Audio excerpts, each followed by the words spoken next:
केवल मनोरंजन के लिए है। हम किसी भी तरह के श्रद्धा को बढ़ावा नहीं देते। ये कहानी है 28 साल की अमर की। अमर के पास सिर्फ जमीन का एक छोटा सा टुकड़ा था, जिसमें वो खेती करके अपना और अपने परिवार का पेट भरता। वो हमेशा खुद से कहता, मैं कितनी भी मेहनत क्यों ना कर लूं, लेकिन मैं इतना पैसा कभी नहीं काम पाऊंगा जिससे मैं इस गरीबी से बाहर निकाल सकूं। एक दिन अमर की बीवी नमिता ने उसे कहा, आपको पता है हमारे गांव के पास वाले जंगल में एक तांत्रिक बाबा आए हैं। आप भी उनके पास हमारी समस्या लेकर जाइए ना, शायद हमारी मदद कर दे। ऐसे लोग ढोंगी होते हैं और कुछ नहीं। मैं किसी तांत्रिक के पास जाकर अपना वक्त बर्बाद नहीं करूंगा। नमिता बोली, देखिए गांव में जितने भी लोग हैं उनके पास पैसे की समस्या लेकर गए हैं। उन सबको अपनी परेशानी का हल मिला है। मुझे लगा कि उनके पास जाने से हमारी गरीबी भी कुछ कम हो जाएगी। मुझे क्या, कर ले ये पूरी जिंदगी मजदूरी करके उस छोटे से जमीन के टुकड़े में। आप भी जानते हैं हमें इससे कुछ नहीं मिलने वाला। ये बोलकर वे चली गई।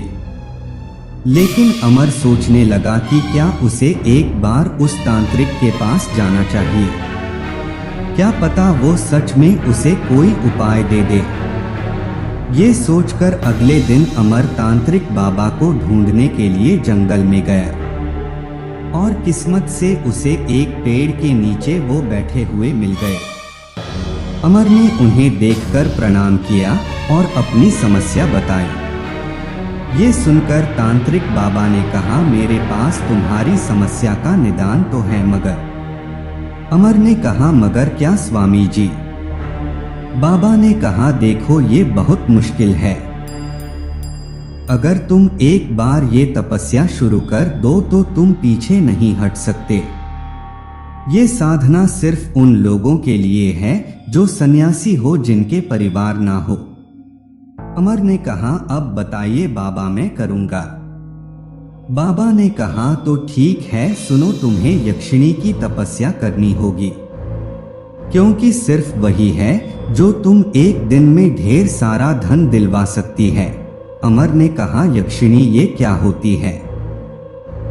बाबा ने कहा, यक्षिणी शिवजी की दासियां भी कहा जाता है। ये शब्द का अर्थ होता है जादू की शक्ति। ये 51 दिन की विधि है।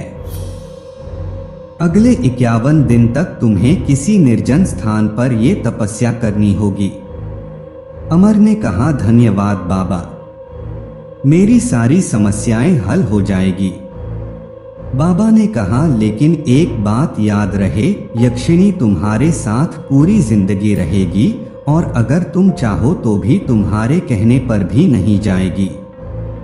अगर तुमने उसकी बात नहीं मानी या उसकी इच्छा के विपरीत कुछ किया तो उसने जितना तुम्हें दिया है उससे दुगना वो तुमसे छीन लेगी, याद रहे। अमर ने कहा, नहीं बाबा, ऐसा कभी नहीं होगा। मैं हमेशा इस बात का ध्यान रखूंगा। तांत्रिक बाबा उसे सारी विधि बताते हैं। यह कहकर अमर वहां से चला गया और अगले दिन से जैसे तांत्रिक बाबा ने बताया था वैसे ही उसने तपस्या करनी शुरू कर दी। अगले 51 दिन तक अमर ने अपने परिवार से दूरी बना ली और 92वें दिन अमर हवन के सामने आंखें बंद करके तपस्या कर रहा था। तभी हवन की आग से एक सुंदर स्त्री बाहर आती है, जो उसे आवाज लगती है, आंखें खोलिए, मैं आ गई हूं। अमर ने आवाज सुनकर जल्दी से अपनी आंखें खोली और उसने सामने जो देखा उसे विश्वास नहीं हो रहा था। पूरी जिंदगी में उसने इतनी सुंदर स्त्री नहीं देखी थी। वो बस उसे देखता ही रह गया। मैं हूँ यक्षिणी, तुमने मुझे आराधना करके यहाँ लाया है। आज मैं तुम्हारा सारा काम सफल करूंगी, लेकिन उससे पहले तुम्हें मेरे 3 वचन मानने होंगे। अमर ने कहा, बताइए कौन से वचन? यक्षिणी बोली, पहला वचन, तुम हमेशा मेरी कही बात मानोगी और अगर मैं कुछ कहूं तो तुम मेरी बात नहीं टालोगे। दूसरा वचन, मेरे बारे में किसी को नहीं बताओगे। और तीसरा आखिरी वचन में, आज से पूरी जिंदगी तुम्हारे साथ रहूंगी, बिल्कुल तुम्हारी बीवी की तरह रहूंगी। तो मेरे अलावा दूसरी कोई भी स्त्री तुम्हारे पास नहीं आनी चाहिए, तुम्हारी बीवी भी नहीं। बोलो, मानते हो ये वचन?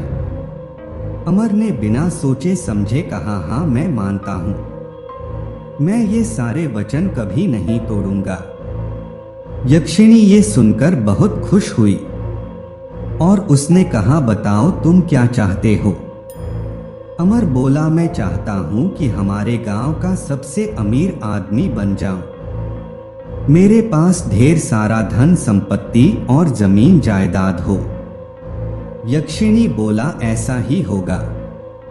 और सच में उस रात यक्षिणी ढेर सारा पैसा लेकर आ गई। दूसरे दिन अमर गांव का सबसे अमीर आदमी बन चुका था।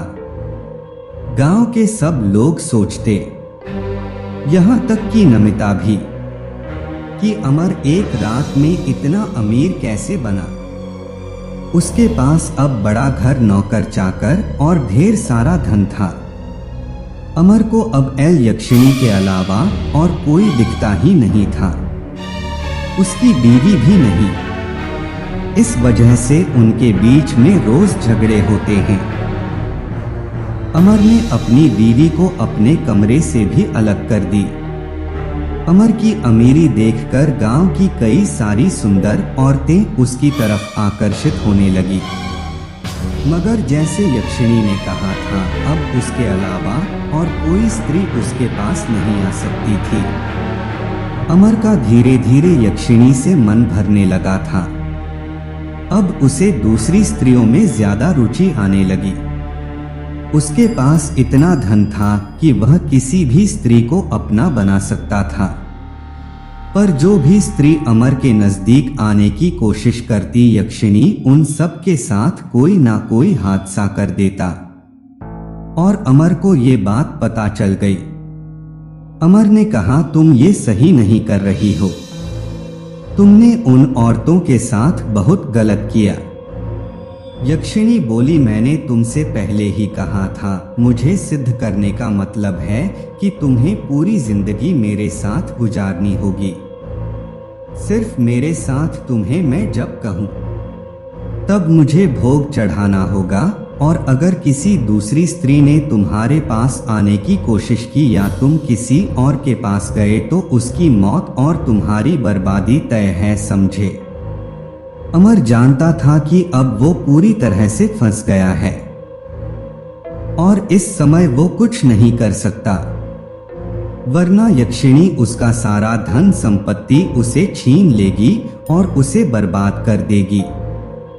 मगर उस वक्त अमर की बीवी ने छुपकर ये सब देख लिया और उनकी बातें सुन ली। उसे पता चल गया कि आखिर अमर एक रात में इतना अमीर कैसे बना और क्यों उसने उसके साथ दूरियां बनाई। वो अपने पति को नहीं खोना चाहती थी, इसलिए वो खुद दूसरे दिन उस तांत्रिक बाबा के पास गई और उन्हें सारी बातें बताई।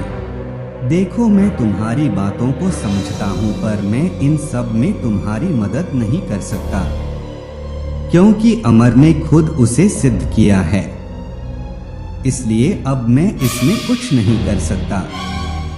अमर की पत्नी बोली, ऐसा मत बोलिए बाबा, मैं आपके सामने हाथ जोड़ती हूँ, आप कुछ भी करके मेरी मदद कीजिए, मुझे मेरे पति वापस चाहिए बाबा। अमर की पत्नी की आंसू देखकर तांत्रिक बाबा को उस पर दया आ गई और उन्होंने उसे एक उपाय बताया। अगले पूर्णिमा की रात को यक्षिणी पीपल के पेड़ पर अपनी तपस्या करती है। बस तुम्हें उस रात जाकर उसके थोड़े से बाल को काटकर लाना होगा। और एक काले कपड़े से बनी हुई गुड़िया पर बांधना होगा। उस गुड़िया को तुम्हें अपने माथे पर लगे हुए सिंदूर का टीका लगाना होगा और मैं जो मंत्र बताऊंगा उसे बोलते हुए उस गुड़िया में 10 सुइयां घुसाकर उसे गहरे गड्ढे में डालना होगा कि जहां से उसे कोई कभी बाहर ना निकल सके या फिर उसे जलाना होगा। मगर याद रहे ये विधि तुम्हें रात के 12 से 2 बजे के बीच में जल्दी से जल्दी करनी होगी, वरना तुम्हारी जान भी जा सकती है। ये सुनकर नमिता वहां से चली गई और अगली पूर्णिमा की रात को जैसे तांत्रिक बाबा ने बताया वैसे ही रात के ठीक 12 के बाद पीपल के पेड़ के पास चली गई। यक्षिणी वहां पर अपनी आंखें बंद करके तपस्या कर रही थी। नमिता ने बहुत ही सावधानी से उसके बाल काटे और भागते हुए अपने घर आई। उसने वो बाल उस काली गुड़िया पर बांध दी। उसने अपना सिंदूर लगाया और मंत्र पढ़ना शुरू कर दिया। उसने उसे जैसे ही पहली सुई चुभाई, यक्षिणी को पता चल गई नमिता क्या कर रही है। वो उसी वक्त सावधान हो गई। नमिता ने सारी 10 सुइयां उस गुड़िया में चुभा दी। वो जैसे ही उसे गाड़ने जाती उसी समय यक्षिणी उसके सामने प्रकट हुई। उसने उसका गला पकड़कर उसे हवा में उठा लिया और अमर की पत्नी को मार दिया और नमिता की मौत हो गई। और ये सब होते हुए अमर ने देख लिया। अमर ने कहा, नहीं, ये तुमने क्या किया चुड़ैल कही की? तुमने मेरी बीवी को मार दिया क्यों? क्योंकि उसने मुझे छीनने की कोशिश की है और तुम मेरे संग पूरी जिंदगी मेरे साथ ही रहोगे। पर तुम्हारी बीवी बार बार बीच में आ रही थी तो मैंने उसे हमेशा के लिए शांत कर दिया। अपनी बीवी की लाश को देखकर अमर उसके धड़ को पकड़कर रोने लगा। इन सब की वजह से नमिता की जान गई। अब मैं जीना नहीं चाहता हूं। ये कहकर अमर अपने को पास पड़े घासले की डिब्बे को उठाकर अपने ऊपर घासलेट डाल देता है और जैसे ही वो माचिस उठता है यक्षिणी उसे रोकने की कोशिश करने लगते हैं और इस हाथापाई वो जली हुई माचिस की तिल्ली उस काली गुड़िया पर जाती है और यक्षिणी भी जलने लगी। देखकर अमर चौंक गई और यक्षिणी तो जल गई, मगर अमर की दौलत भी गायब हो गई। अमर ने अपना सबक सीख लिया था, मगर उसके लिए उसे बहुत बड़ी कीमत चुकानी पड़ी।